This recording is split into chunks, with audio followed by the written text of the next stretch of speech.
Hi, it's Jess here from Nigezza.co.uk. Thank you for joining me today. So today I'm bringing you a tutorial for my project for Stampin' Hop, Blog Hop, and the theme this month was Anything Goes. So I'm doing something really different. So I'm doing this. Now this is a wax cloth. So I was at a friend's house on Saturday because we could visit gardens, and I was taken aback because she used some cling film to wrap up some leftovers, and I was like, you haven't got something more environmentally friendly, in a very accusational manner. And I said, we use wax cloths, and she said they're really expensive, and I went, not if you make them yourself. So I said, I'll make you some. So I've made them myself using red fabric. There's a little bit of red come through there because it was on the greaseproof paper.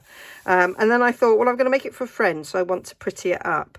So so that's what I did. So I was experimenting with stamping on the cloth. So I used StazOn for this because I thought the process of melting the wax would make water-based ink run.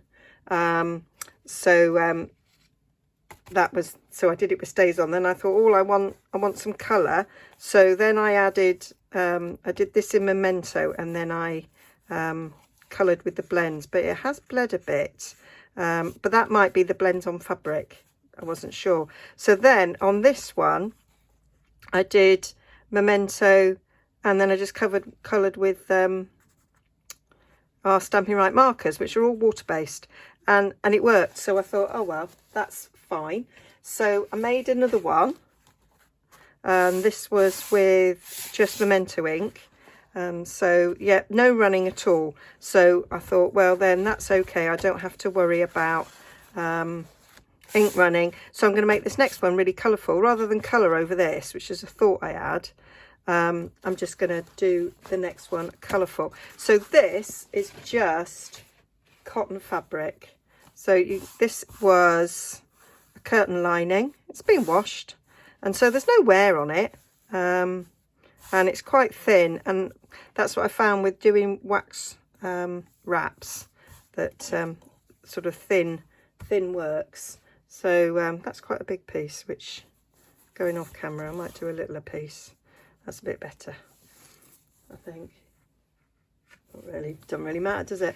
So I thought I'd make myself some new ones as well. Now what I did was I just literally ripped it along, sort of gauging a size. You can make them smaller, bigger. I think these ones were sort of smaller versions, and then I had a long strip, and then I just folded it down into a triangle to sort of cut my square, and then I've gone round it with zigzagging stitch. You could just cut it with pinking shears, or you could leave it. The first one I made, I didn't actually finish the edges off at all. I've been using it for probably about a year and a half now, and nothing's ever come off it, so it's fine. I think the wax must sort of seal the end.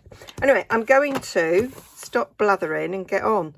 I'm going to use fluorescence, and I'm going to use these images here, so they'll be sort of quite can't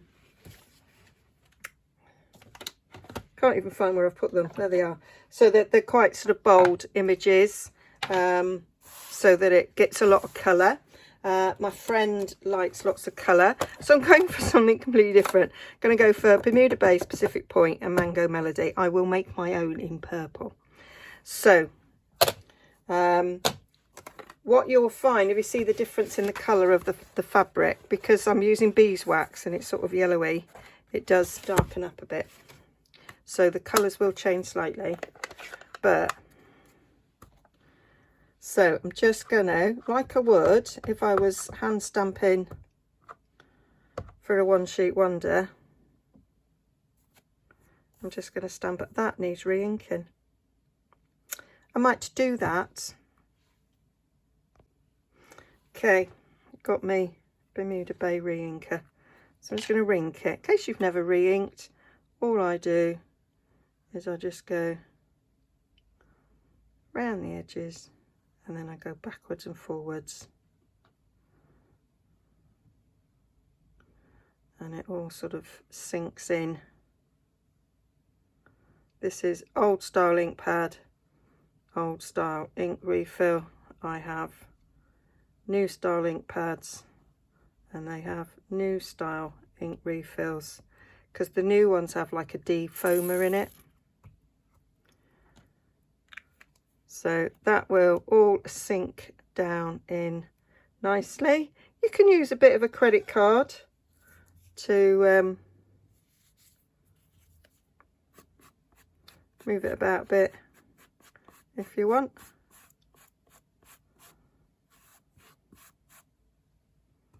And do that. Don't like to waste the ink.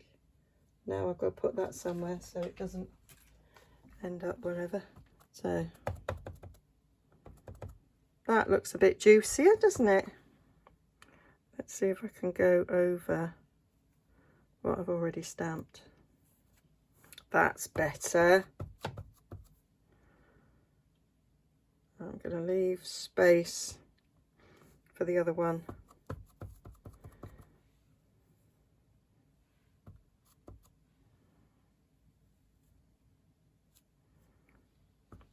Sometimes it can get a little bit too juicy, so you might need to scrape some off, but I think this is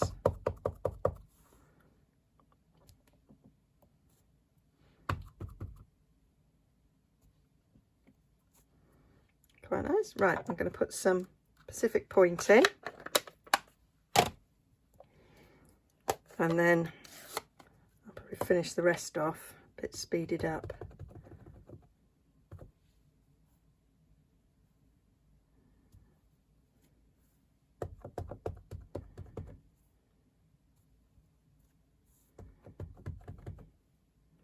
Do find your do. Put one over there. Fabric might make your colour a little bit less bright as well.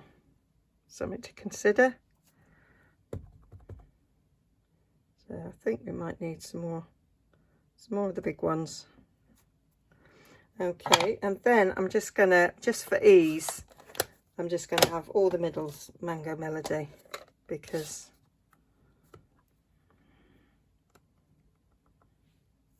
I thought it'd be easier. So just put them in.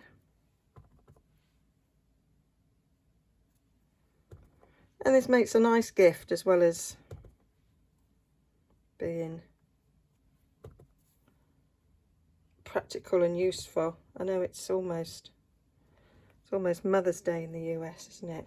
So this might be quite a nice Mother's Day present.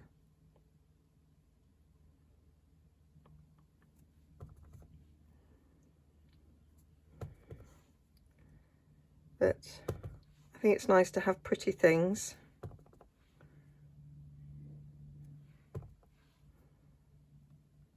So I am going to continue to cover this in some nice, really bright flowers.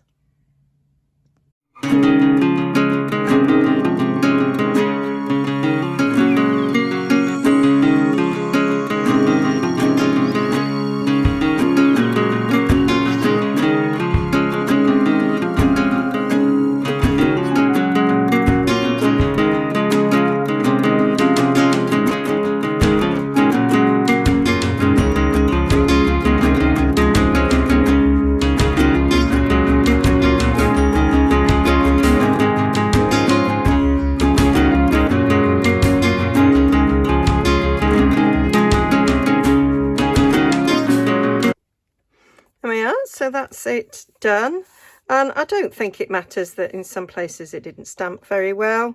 It's fine, I think that's quite pretty. Do you know, that would make a nice bit of DSP, wouldn't it? So yeah. Oh, and this stamp set, Floral Essence and the matching punch, they're on the last chance products because it's retiring. So now what we've got to do is add some beeswax. Now you can buy beeswax in a block, then you'd have to grate it. That's what I did the first time. Or you can buy pellets.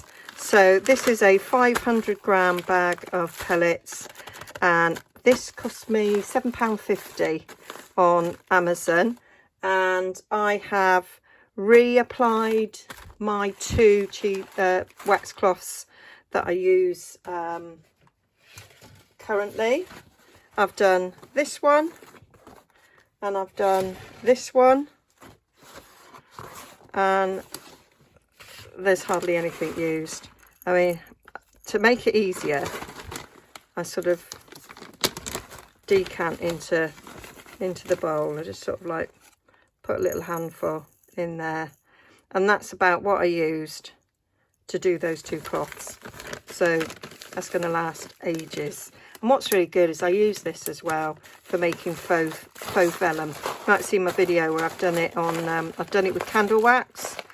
Well, this will give it a different sort of colour, so that's quite cool. So that's what I need, and now I need to get my iron, some greaseproof paper, and I've got a little mini ironing board which I'm going to use. I'm hoping I can still see it in camera. I might have to raise my camera a bit.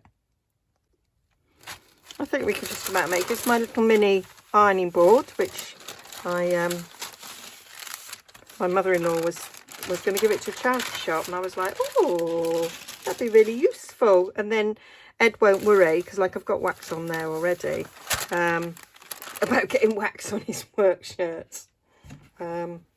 So I'll put my cloth. This is a little bit bigger than the last one, so might have to move it around a little bit. So I'm just going to do section by section, and I just sprinkle a bit over.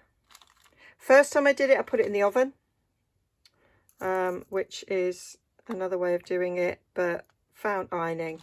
Since I started ironing paper and putting wax on paper, I just iron now. So a few little bits on there like that.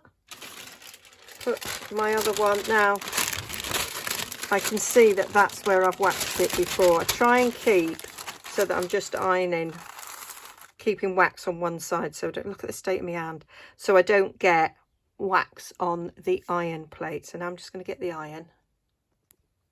So got my iron. Do have a cordless iron, which is quite useful for this, and I've got it as hot as it'll go, no steam, and as you can see the wax melting. I've seen crafters who do add wax, beeswax to paper and things, have like a little travel iron just for crafting, and they iron directly on top of the wax pellets. Yeah, I can just imagine Ed's face if I was to do that. So that's just going over there, and you can see when the wax has melted. And don't touch it, because it's molten wax. It'll be hot. Ask me how I know. Oh, it's a bit there. So yes, don't sort of like rip it back and then touch it, because that'll be hot. So I'm going to put this back on its stand and put some more wax pellets on. There, so I sort of peel it back a bit, and it's cooled down a little bit, so I can move that to the other side, and we'll do the same thing on this side. And what will happen eventually is when it's dried, it will stiffen. So at the moment it's still sort of pliable because the wax hasn't cooled properly, but a bit like when wax drips down from a candle and then eventually it forms like a solid. Well, that's what happens with this. So you can see that that is getting a bit more. Don't know if you can see. Am I off camera? Probs. Yeah. So that's now feeling a little bit more solid. Okay, so we're going to apply some more iron to this. So put the greaseproof back over the top. If I wasn't working in such a small space underneath my camera, I would have done a bigger surface area.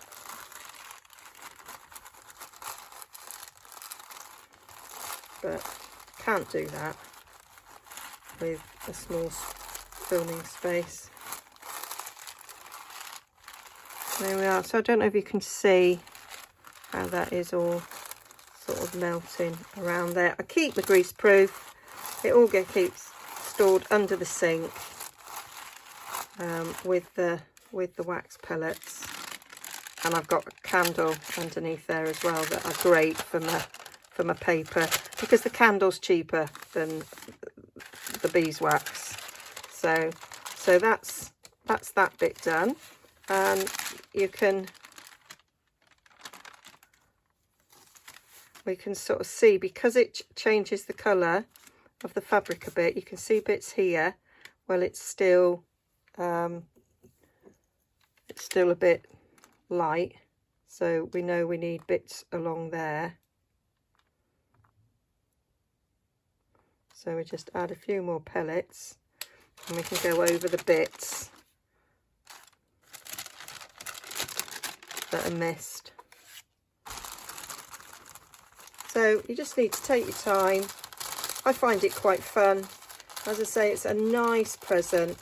It's another way of using your stamps and your ink that you might not have thought of. And I say, I promised to make some for my friend anyway, and I had in my head, thought, oh, I'm going to decorate it, and then with a blog hop theme of anything goes, it's like, well, this really is suits that theme, doesn't it? So that's that half done. So I'm going to finish the rest of it.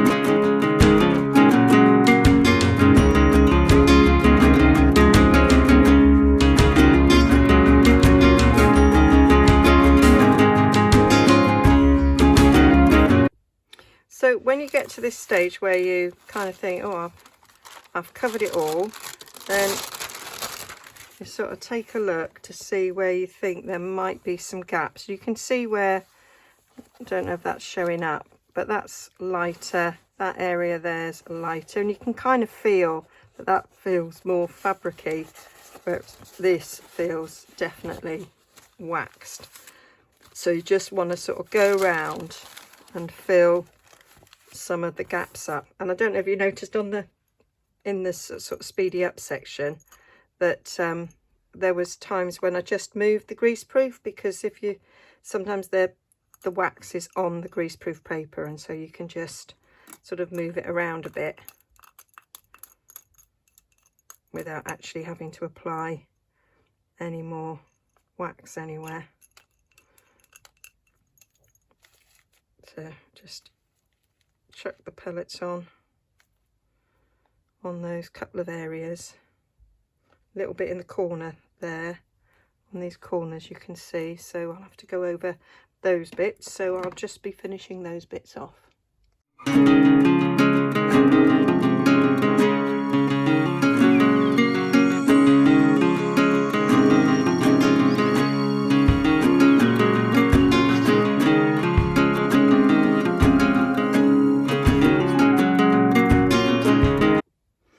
So that's it, and you can see that is quite stiff now, and yeah, you can wrap your sandwiches in that, wrap cheese in it.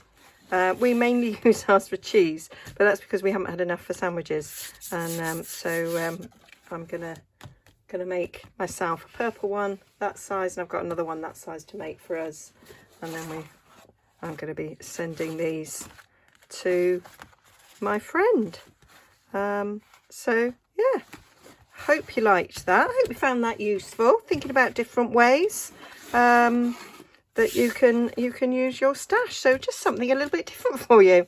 Okay, I will have all the details over on my blog as usual, and I will link to the blog hop as well, so you can see what everybody else has made. Okay, see you again soon. Bye bye.